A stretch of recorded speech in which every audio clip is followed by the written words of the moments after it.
I'm Dr. Jim McCutchan. I'm here today with Dr. Gary Duskin. Dr. Gary Duskin is one of the founding members of Pilchuck Veterinary Hospital, the largest mixed animal practice in the United States. Gary's been very involved for his entire veterinary career with organized veterinary medicine, past president of Washington State Veterinary Medical Association, member of numerous boards, and active in the American Association of Equine Practitioners, as well as the American Veterinary Medical Association. Hey Gary, why don't you just tell us about yourself a little bit? Where did you go to school, and you know, you graduated, and what were you looking to do when you got out of that school? Of course, I went to WSU. I didn't at that time. It was WSC, but I graduated in 1961 and went directly to a mixed practice in Enumclaw. What motivated me to private practice was the idea of ownership and the outdoor environment. I like to do things outside. I was physical. The variation of the challenges that we see in veterinary medicine was there. And so I started out doing all species in 1961, and then when I came up here in 1964 and joined with Dr. Bob Darlington, my emphasis was more on small animal and equine to try to build that part of the practice, which there was none at that time. And then in the 1970s, I kind of restricted mine pretty much to the equine. What motivated you to choose your particular path in veterinary medicine? I know you ended up being almost an exclusive equine practitioner. What was the motivation behind that? Well, the motivation came as we went. One thing we did in this practice that was different and people thought it wouldn't work was to go species specific. And when we hired Dr. John Minton as a small animal practitioner here in the small town of Snohomish, everybody looked at us like, what are we doing? You know, but that allowed us to develop ourselves more specifically. And as time went on, I was able to get very involved in the equine aspect of it, breeding of it. I was president of the Society for Therogenology, which, as you know, is an international group for study of breeding soundness. And that led me into a lot of places, including an invitation to go to Australia, Sydney, Australia, for the third symposium on equine reproduction. And that's where I was first introduced to ultrasound. And of course, our practice was the first one to have ultrasound in it in Western Washington. Only the university had ultrasound before we did. Right. And I was just amazed what that did for benefit, not only our practice, but my further study of infertility and fertility and marriage. Right. It's amazing what technology has done for medicine, right, and particularly veterinary medicine. You know, we all have mentors and stuff like that in our life, and I know my mentor was my uncle, who was a veterinarian, and Dr. Bob Darlington, your partner, and I'm proud to say my partner. And so I was wondering, who was your most significant mentor or mentors?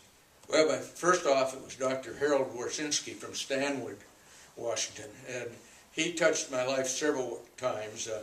He was one that I interviewed when I was thinking of going to veterinary school. I had decided when I was about 6 years old I wanted to be a veterinarian. I was exposed to it with my family farm, even though they were out of the business by that time. I had grown up around it. He also was such a progressive doctor out in practice. He took new ideas and ran with them, and that impressed me. And then finally, he was the one that introduced me to organized veterinary medicine, which basically changed my life for a lot of reasons. It just gave me the opportunity to meet a lot of good veterinarians, both in practice and in universities, that allowed me to grow. And my partners were doing the same in their field. My other mentors that I thought were significant was from WSU. I felt they gave me a good background. Dr. Frank Bracken, Dr. Richard Dott, and Dr. Gordon Kuhn. And the big thing there is they taught me how to think, how to rationalize and diagnose and treat. If I didn't think for myself, I had to think like they would think for them to start with, to grow. You must have many, many fond memories of your experiences and situations, in your daily practice life. Is there any fondest memory that you might have about your life in veterinary medicine? There's so many that it's hard to picture what you would really call your fondest. But number one probably was a partnership. Dr. Bob Darnington was a classmate of mine. We became partners in 1964. Then Dr. John Mitten became a partner, and then as time went on, several others, including yourself. I was the first partner to leave the practice.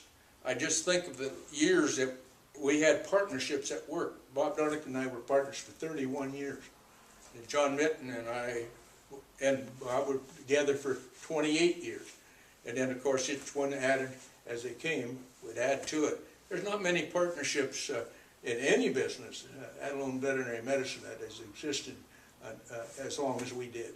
Yeah. And even though we had our differences, we also had the things that we like to do. And the thing that I felt so strong about was to provide good medicine and give service. Many times I said service was what we had to sell, and people didn't realize that. They thought, you're selling your brain. Well, you are, but if you don't get on the farm or the place, you're not getting the job done. Right. The second thing that was the client relationships that developed. And I can think back, John Carlson was one of the early equine ones, and he was very well known. He's a retired Weyerhaeuser man and was involved in breeding thoroughbred horses and was the treasurer for the Washington Horse Breeders for years and years. And we used to sit on a rainy day in his little spot out, was an old dairy farm, and we were sitting in the milk compartment of what was an old dairy farm, and talked about things. And he says, what we really need for the horse industry is a place that we can take a horse in and do surgery. And so that sparked our first thoughts. I was always going to put his name on our first equine surgery room, but we never got around to that. Yeah. Also, Louise Bates was a breeder of Morgan's, and she was a retired military nurse, and she also spoke that. So as time went on, these clients become friends, but they also lead you to where you're going. And I can think of Lois and Mel Stark at Star K Farm. They gave me the ability to use what I was taught in school and what I learned after I got out of school. They gave me the ability to use that, and that was so very important. And then come organized veterinary medicine. I can't say enough about it because basically it was the fuel for my energy. The people I met doing in organized veterinary medicine, both here in the state and nationally and internationally, the people is what made the difference. And when you're looking to continue your education and become better at what you're doing, you have to be around people that know something you don't know, and you're able to pick their brains and so forth. When I was president of the Society for Therogenology and got to go over to Sydney, Australia, and the first time they showed pictures of the ultrasound inside these mares, and my eyes got large, and I'm thinking, oh, wow. All those things I've been feeling with my fingers, I could do even better with that ultrasound. And it turned out we had the first ultrasound in Western Washington, and it was well accepted, and I was able to further my advancement as far as what I was feeling in there. We might still have that ultrasound. Yeah, you might have. Anyway, I was president of Washington State Veterinary Medical Association in 1985-86, and there were so many good practitioners, good veterinarians ahead of me, like Dr. Warskinsky. I go down the list of them that I watched and learned from. They were real leaders in our profession and leaders in their practice. They were leaders in their community. So they were good examples.